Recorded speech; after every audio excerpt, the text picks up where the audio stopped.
Hi everyone, and welcome to the Primitive Lifeways channel on YouTube. I'm so glad you can join me here today, and boy, what a beautiful view behind me, I'll tell you. In today's video, I'll show and demonstrate how to make pottery paint using the sunflower plant. So stick around, I'll be right back with you.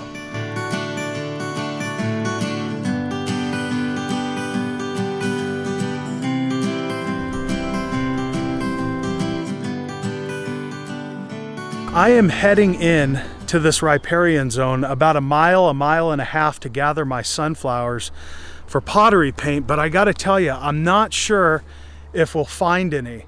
The past 3 years, we've been going through an awful drought. I mean, one of the worst droughts that I've ever seen. It actually wiped out 30% of the juniper forest in this area and in most of central Arizona. And the juniper tree is a very drought tolerant species, so that just shows you how bad this drought really was.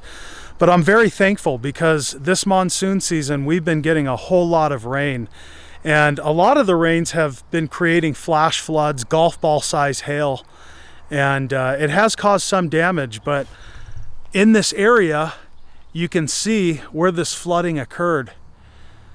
It definitely needed the water, but I really don't recognize a lot of this area. This used to be really dense.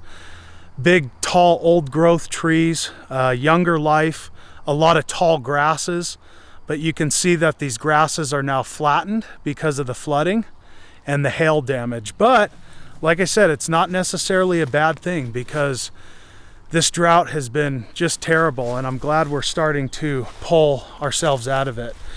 Anyway, I'm going to head up, see if we have the sunflowers. If we do, I'll be right back with you. If not, I'm gonna have to gather these off of the side of the road because, again, sunflowers, they like to grow in these disturbed soils, but I just don't know if this flooding or hail damage negatively impact these sunflowers. We'll see. If I find any, once again, I'll be right back with you and we will discuss this location and start gathering from it.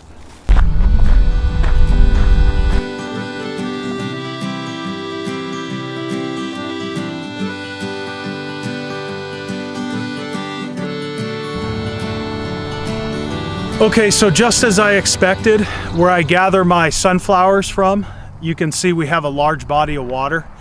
And that's okay. Once again, this desert definitely needed the water, so I'm not too upset about it. What I'll do is I'll just head up the road, start gathering the sunflowers right off the side where they sit in disturbed soils. And when I gather sunflowers, I like to use the wild species, the non-domesticate.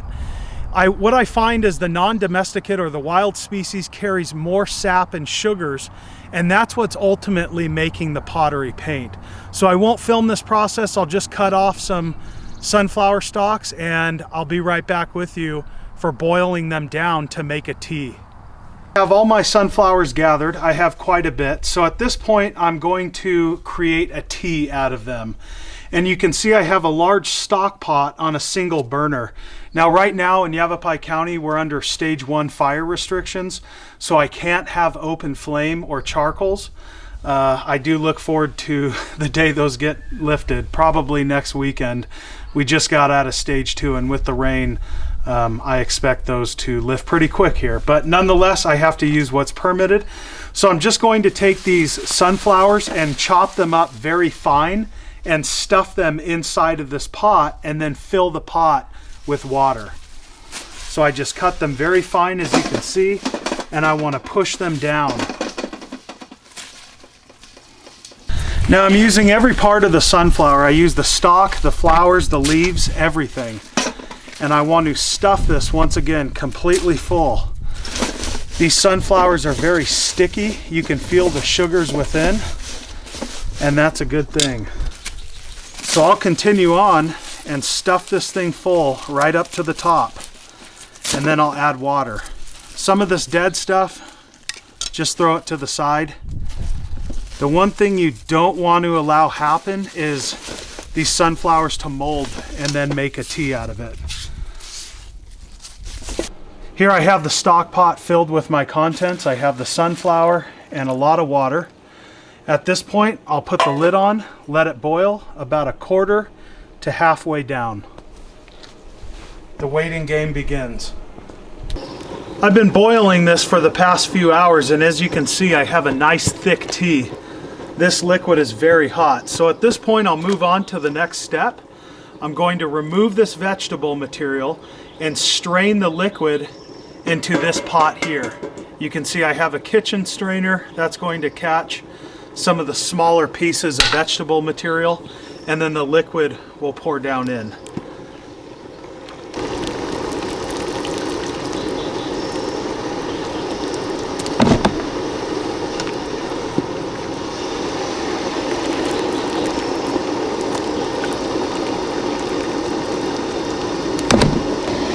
So I'll just remove the larger pot, the smaller one goes on, and again, I'm just transferring the liquid through this mesh.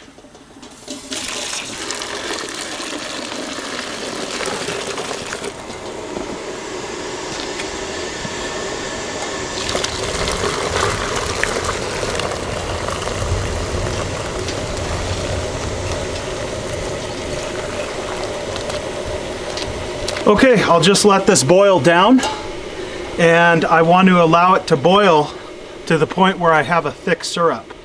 That thick syrup becomes my paint. So I'll just let this do its thing, and it'll probably take 3 or 4 hours to boil this. All right, so check this out. This is what we're left with after I boil down that liquid. This is the consistency that I'm looking for. You can see we have a nice syrup. So at this point, I will transfer it into my bowl, and this is the paint that we'll be using for our organic painted wares. Yeah, I like that. That's looking really good.